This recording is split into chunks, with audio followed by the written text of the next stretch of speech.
Good evening, Lake Orion. Well, it's been a while. It really has. All busy lives. You know, I'm your host, and I am Between Taorminas.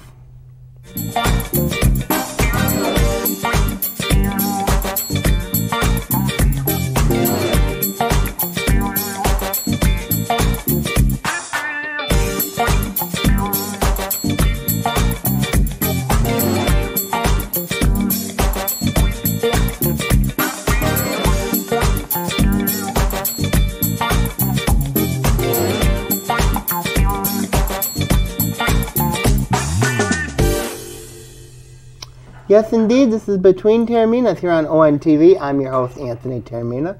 I'm here this week with my brother, Sammy Taormina. Hi, all. Miss me? And for those of you guys wondering where Ian Weatherspoon is at, Ian actually has a work commitment and was not able to join us today. So I'm taking over Ian's spot for the day. So it is what it is. So a lot of sports to talk about. It's been a while. It has been. So that means we have a lot of sports to talk about. Yes, we do. First things first, we've got the NBA draft came out. A lot of free agents went over there. Kevin Durant went to New Jersey, Brooklyn. Sorry, I'm just so used to the Nets being in New Jersey. So Kyrie Irving. Yep, Kyrie Irving, and I mean it's just, and then you have everything going on in Clipperland. Kawhi Leonard, Paul George, Clippers. Anthony Davis, Lakers. I mean, yeah, the New York Knicks got screwed again. Which is beautiful. And the Pistons are still a daycare center. So explain what your take is. The Western Conference is going to be very good again. You got the Clippers, matched with Kawhi Leonard, and Paul George. Houston recently getting Russell Westbrook, trading Chris Paul to Oklahoma City to go along with the no defense James Harden. And then you have the Lakers with LaQueen James and LeBron and Anthony Davis now. So when I look at the Western Conference in the NBA, I gotta go with the Clippers. I like the Clippers. Even though you got Utah, who's an emerging power, Denver's getting better each day. I really think that the Clippers right now have the best chance to do well in the Western Conference. One team we're not talking about is Golden State, the Warriors. Curry, well, that's a lot of it. Thompson, Day. Well, Kevin Durant left to go to Brooklyn. You know, he joined forces with Kyrie Irving. Well, there's your super team in the East, compete with Philadelphia and Boston. But when you look at Golden State, they're still there. They're still there, but they don't have that Kevin Durant type of player anymore.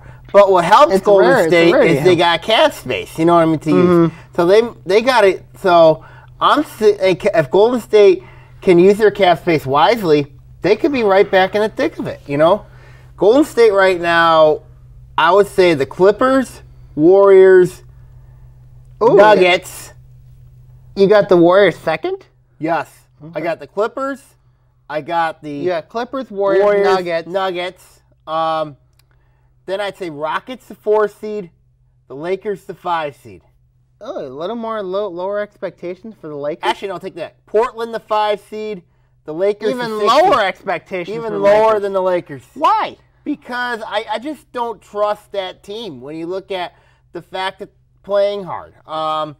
The Lakers, they got LeBron James. The Lakers got a lot of veterans. They got a lot of veterans. They don't have a lot of youth on that team. No, not anymore. Not anymore. The Lakers have a lot of veterans. I mean, you got Rondo, you got LeBron, you got Anthony Davis, you know what? I'm going to make a daring DeMarcus Cousins. I mean, I'm going to make a daring prediction. Green. I mean, the New Orleans Pelicans in the first year is going to be the 8th seed in the Western Conference. Even over the San Antonio Spurs? I think the Spurs are the 7th seed. Jazz 6th seed. So Mark Cuban's not making playoffs. I feel bad for Mark Cuban. I don't think he's making the playoffs. So how does this impact the Pistons? I think the one conversation that they had was there was a possibility of Russell Westbrook going over to the Pistons. And if you're a Pistons fan, thank heavens that did not materialize. Because if you would have looked at it here, that would have been a financial disaster. You would have had 3 players having over $100 million with $100 million with 3 players, that's insane. So when you look at the Pistons, I don't like Reggie Jackson. I think that he's too much of a reach. I don't like Andre Drummond. I think he's too much of a reach. I think you just got to start this team over and surround themselves around Blake Griffin. This roster. Do you let Reggie Jackson go after his contract's up? Yes. Yes, you do. And you can. That saves you nearly. I don't know. He's making probably about $30 million a season. I think that saves a ton of money off the books. He's a really bad contract. Andre Drummond's a really bad contract. People say Blake Griffin's a bad contract. That is true, but he's proving his worth to the Pistons. Yes, he's trying hard. Jackson and Drummond are your two. You gotta let go. I mean, we'll see what happens. I mean, who knows? Any hope for the Pistons? I mean, there's been talks about them potentially being a 5th or 6th seed in the East. When you look at the East is so weak. When you look at the Eastern Conference, you got Milwaukee, you got Philadelphia, you got Brooklyn, Boston, Indiana. I think the Pistons could be a 6th seed, maybe a 6, but I mean the Raptors have went downhill and losing other players. Right, they're going to be hurt by what happened with them, but Toronto's still going to be. They're still there. They're still there. Contending. I think they could be a 6 or 7 seed. Pistons. You can't count out Charlotte either, or Miami. Miami just made a big move. Yeah, Miami got Caron Butler. I mean, I think that's a big, interesting move. But I think when I look at the Pistons right now, maybe a 6 seed, maybe even dare say 7 seed. I think Charlotte's a better team than they are right now. But I think that they are right now a borderline. You think Washington could contend? No, I don't think they're going to contend. Even though they got Bradley Beal on the team, I think they're a 6, 7 seed right now. Interesting. So you've got the Stones making the playoffs. I think they're a playoff team, but Joey Tysick will be happy with you about that one. They're a daycare center. Oh. Let's talk about the NHL free agency. That's something that you've wanted to talk about. Obviously, some big moves in Dallas Stars country. Yes. You got Joe Pavelski, and you got a former rival. Corey Perry. So what's your take about that? I got a huge beef with Corey Perry on my pod.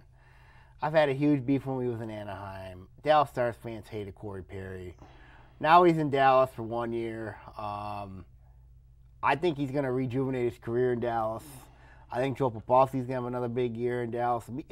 So you've made amends. If both Pavelski and Perry can get, if Pavelski can get 25 goals and Perry can get at least 20 goals this year, then I'm amends.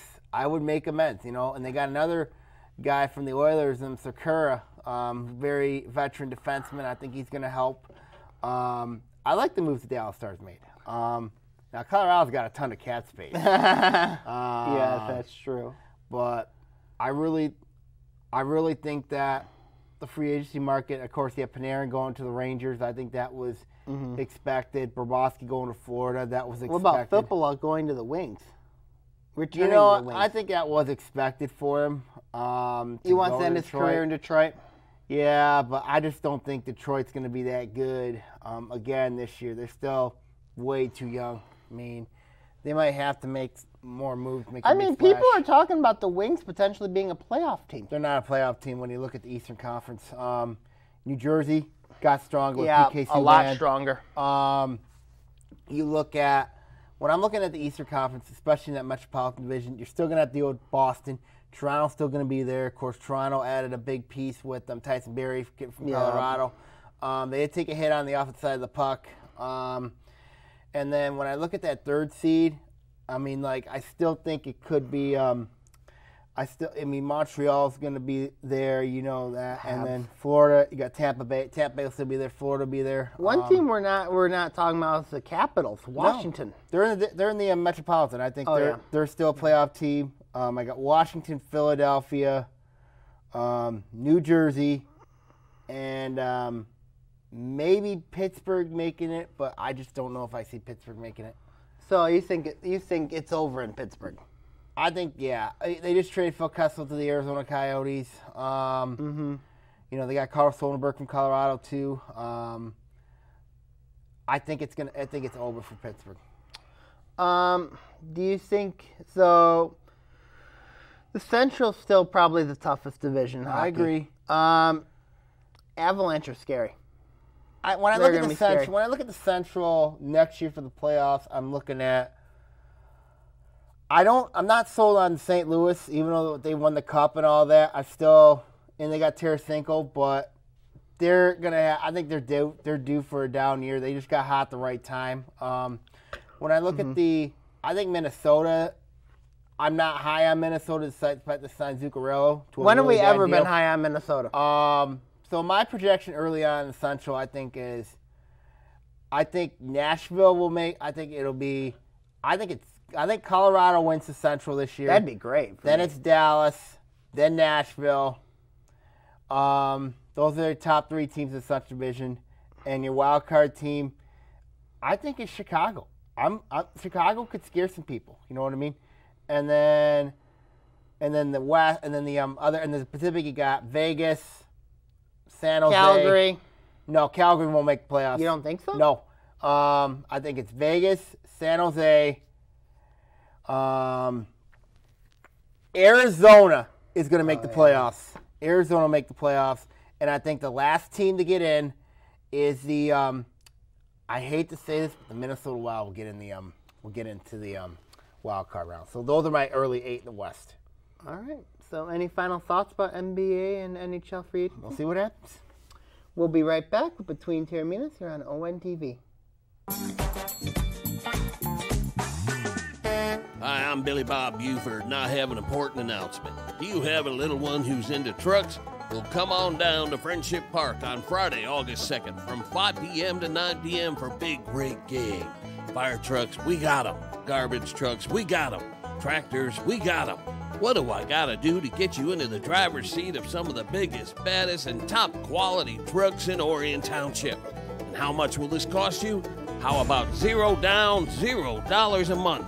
That's right, nothing, nada, zip, zilch. Parking and admission is free. Now that's a doggone good deal. Act now and I'll throw in plenty of photo ops for the little ones. That's Big Rig Gig on Friday, August 2nd, beginning at 5 p.m. Got questions? We got answers. Call Orion Township Parks and Rec at 248-391-0304, extension 3500 today.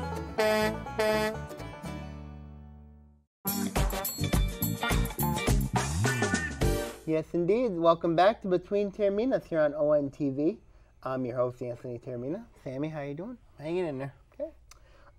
So let's talk about baseball. The disaster that is the Tigers, which this is Ian Weatherspoon's dream. This is a daycare center. You say every Detroit sports team's a daycare center. But this is the worst daycare center. But Ian Weatherspoon has to be ecstatic about the Tigers.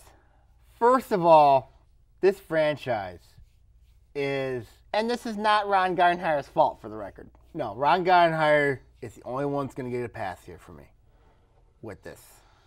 Here's why. This is a baseball team that is going through a rebuild. And I don't like to use that word, rebuild. This is a daycare center that Al Vila's done. And now he's signed for another 3 years. This is a suffering franchise. They have suffered. Detroit fans have suffered. And you are re-signed for 3 years. What kind of a franchise are you running? You are running a daycare center. That's not even a question. And you look at every team, you know, that's revamped that team. You look at Minnesota. They didn't need a rebuild. You look at Houston. Yeah, they struggled early, but they got better in about 3 years. What is your purpose? Okay, the minor league systems were terrible. And you're hoping these prospects grow. You know what? That's not going to be the case, and here's why. Because you look at that team right now, a lot of those guys are batting under the Mendoza line, and that's garbage. The Mendoza line is usually under or at 200, and that is terrible. And if for this franchise to be back relevant, look at ticket sales have dropped at Comerica Park. Oh, I know. And you look at that franchise. You look at that franchise.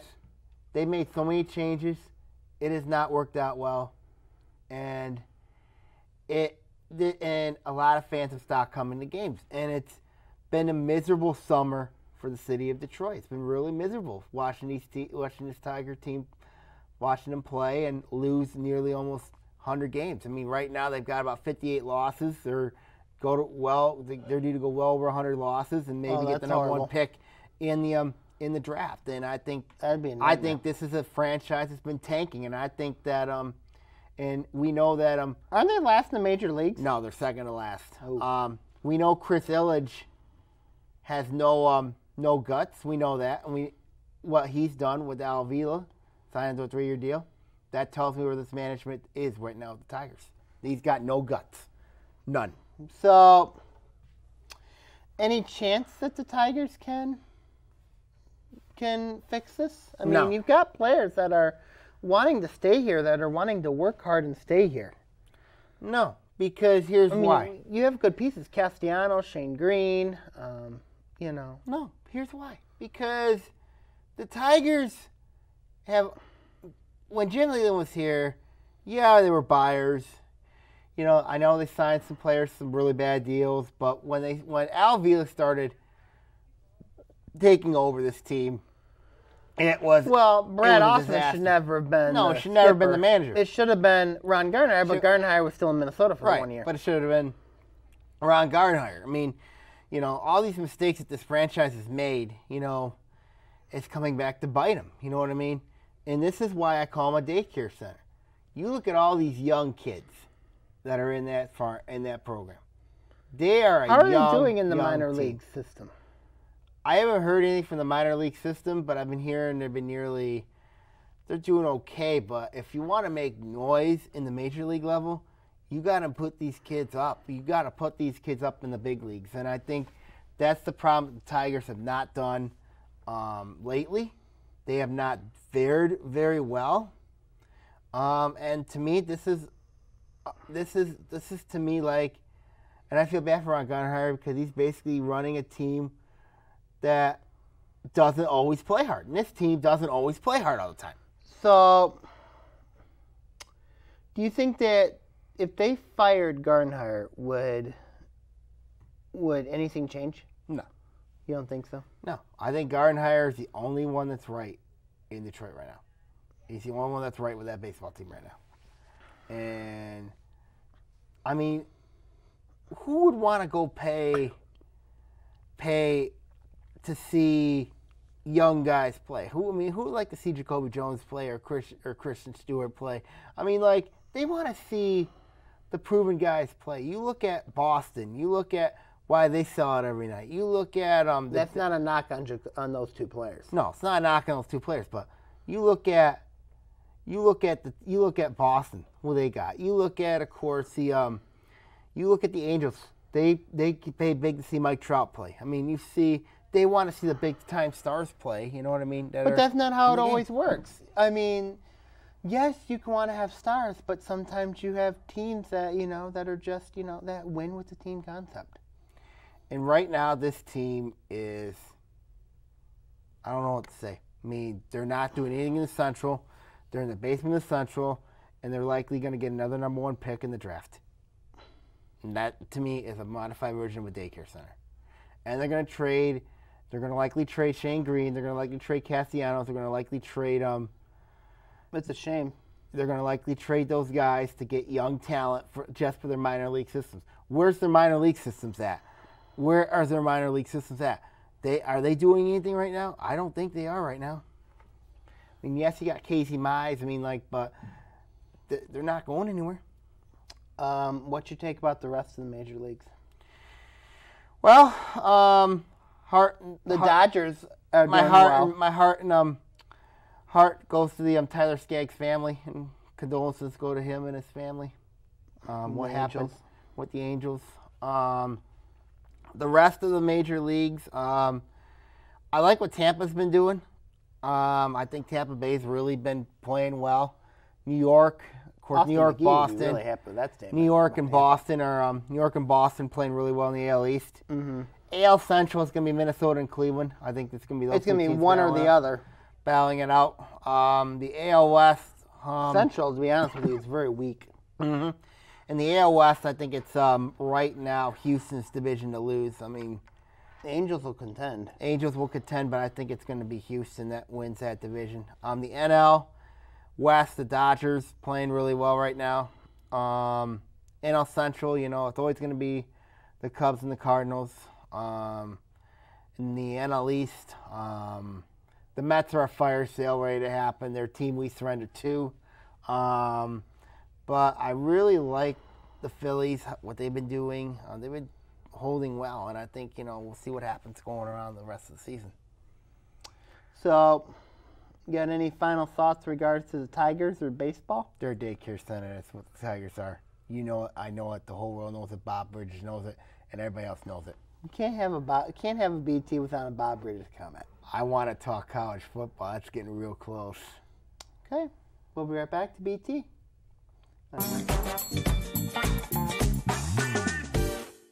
The North Oakland Household Hazardous Waste Program's 2019 season is winding down with 3 more events in Oakland County. Volunteers will be on hand to collect cleaners, paint, bleach, batteries, antifreeze, motor oil, electronics, and more. The program is free for residents of Lake Orion.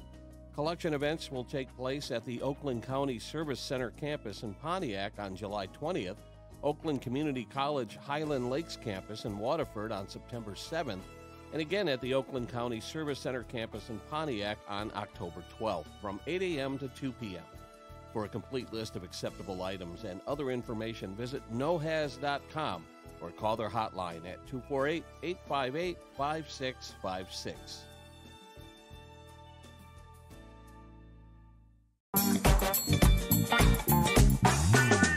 Welcome back to Between Taorminas here on ONTV. You already know the name, so we'll just talk college football. I wish I had the Cantina Band and Greg Campy here. That'd be great if we had the Cantina Band and Greg Campy here.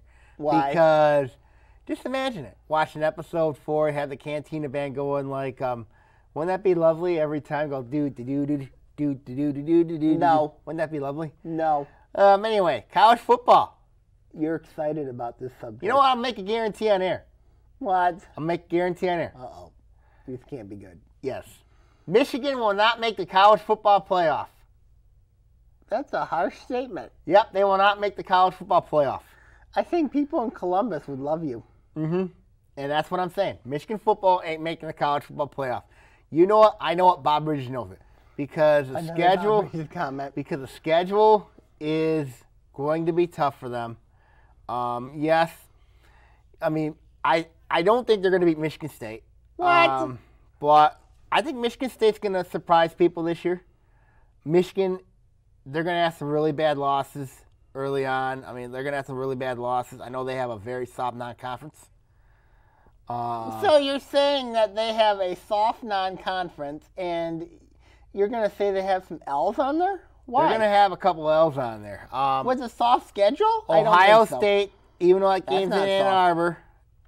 Ohio State's in Ann Arbor this year. Ohio State and Michigan State are both in Ann Arbor this year. Yeah, I think those are going to be 2 losses for Michigan. I think those are 2 losses. Oh, my goodness. And then, they got to go to Wisconsin. So does Michigan State. Got to go to Wisconsin. Michigan State's got to go to Northwestern. But when I look at Michigan, I know they got Notre Dame in Ann Arbor too, but those are 3 quality games: Notre Dame, Michigan State, and Ohio State. Michigan's more than capable of winning all 3 games. I think they'll get by Notre Dame, but they're going to get by Michigan State or Ohio State. That's why I'm saying to you, Michigan football is not making the college football playoff. I put it on there, and I'm guaranteeing it. So, I mean, you look at Michigan's returning. They got Shea Patterson back. They've got Jim Harbaugh. Michigan State's got almost all their defense back and Brian Lewerke back. But Lewerke didn't have a good year last year. No, and I think he's going to have a big year his senior year. I think he's going to have a huge year. And I think really that, yes, I think he's going to have a big year. He wasn't healthy last year. He was not healthy last year. That's what everybody's saying. They've got questions at running back. I know, I get it. Cody White's back a full year from Michigan State. Their defense is going to be loaded. They got a lot of experience back. I'm telling you, Michigan State. Northwestern's a team that scares me. They're not bad. No, they're not bad. When I look at that Big Ten West, I think Nebraska's going to be better. They'll be better. But you are right. Northwestern does scare me. Wisconsin. You said they didn't scare you. Now they scare you. Well, Northwestern does scare me. But then you have Wisconsin there. Iowa's going to always be there. Nebraska's going to be better. Minnesota's an up-and-coming team. Got to mention them. So then in the other side, you've got Michigan, Penn State, Ohio State, Michigan State, Indiana. I mean, Indiana's not Purdue, too. Purdue. I mean, Purdue. Well, Purdue's on the other side. Purdue's on the other side. But when I look at the Big Ten East, until I know Ohio State's got a new coach, until anybody, but I think Michigan State has a good chance going to Columbus to beat Ohio State. I think Michigan State is the team nobody wants to see this year. Sparty here. I'm being honest with you. You're being very pro-Sparty here. I'm being honest with you. I mean, it's either been Michigan or Ohio State. Michigan is overrated this year. Whoever says that Michigan's going to be in the college football playoff, I've read the preseason polls, and I don't believe anything that they say about Michigan football. They got too many questions. It's just a poll. They got way too many questions. So, okay, so you don't think Michigan's going to go to the college football playoff? No, that's a guarantee. And I'm guaranteeing this to Bob Bridges right now on air. Another Bob Bridges reference. And Dan Haas. Michigan football is not and Connor Stallions. What about the Michigan Maniacs? And the Michigan Maniacs. We've had him come on our show. Here's my guarantee right now. Oh, good grief. Here it is right now. Michigan football is not making the college football playoff. That's the guarantee. You're going to earn the hatred and dislike of all Michigan fans everywhere. Sure. And heck, I can even have the Cantina band right here. Wouldn't that be lovely? I can't believe Ian Weatherspoon would agree with you. Yeah, Michigan football ain't making the college football playoff. I know. Michigan State, they're not making college football playoff either. No, but I think Michigan State's got a good shot to win the Big Ten. The teams to beat in the college football playoff are Alabama and Clemson. I know. I mean, no one's going to beat those two teams. No one's touching them. So, but if you get there, it's a heck of an accomplishment. Point well taken. Mm-hmm. So any final thoughts on the college football playoff? We'll see what happens. Any hope for the Lions? That's for another day. Yeah, they got no chance. All right, so that will do it for Between Taorminas. Have a great night, and see you soon, Lake Orion. Take care.